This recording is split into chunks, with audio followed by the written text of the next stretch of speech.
এখন আপনারা আমাদের যে গাছগুলো দেখতে পাচ্ছেন এগুলা কিন্তু এখন পর্যন্ত ঝোড়া হয় নাই বা পরিষ্কার করা হয় নাই। এগুলা সবগুলা পরিষ্কার করতে একটু সময় লাগবে, কারণ যেহেতু এখন পর্যন্ত সেইভাবে শীতের আমেজ বা মৌসুম পুরোপুরি শুরু হয় নাই, যেই কারণে গরমের ভাবটাই অনেক বেশি পরিমাণে আমরা অনুভূত হচ্ছি।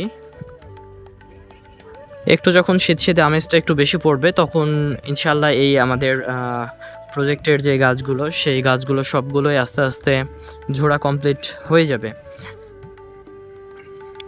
এবং আমাদের কিছু কিছু গাছ অলরেডি ঝোড়া হয়ে গেছে অলমোস্ট, এবং এখনও কিছু কিছু গাছ আসলে ঝুরতে বাকি আছে। এগুলো ইনশাল্লাহ খুবই দ্রুত ঝোড়া কমপ্লিট হয়ে যাবে।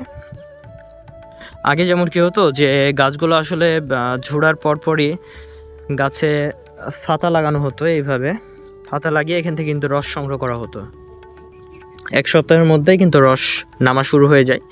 তো আমাদের এই গাছগুলো যেহেতু এখন পর্যন্ত ঝুরতে একটু সময় লাগছে বা দেরি হচ্ছে, তো এগুলো ঝোড়া কমপ্লিট হয়ে গেলেও পরবর্তীতে আমরা দেখা যাচ্ছে যে একটু যখন শীতের আমেজ বা শীতের পরিমাণটা যখন বেশি হবে আমরা এখান থেকে রস সংগ্রহ করতে থাকবো ইনশাল্লাহ। তাই যারা আসলে খেজুরের গুড় নিতে যাচ্ছেন তারা একটু অপেক্ষা করুন, আপনাদের জন্য গ্রামীণ পণ্য একেবারে 100% পিওর অথেন্টিক খেজুরের গুড়গুলো কিন্তু আপনাদের হাতে পৌঁছে দেবে ইনশাল্লাহ।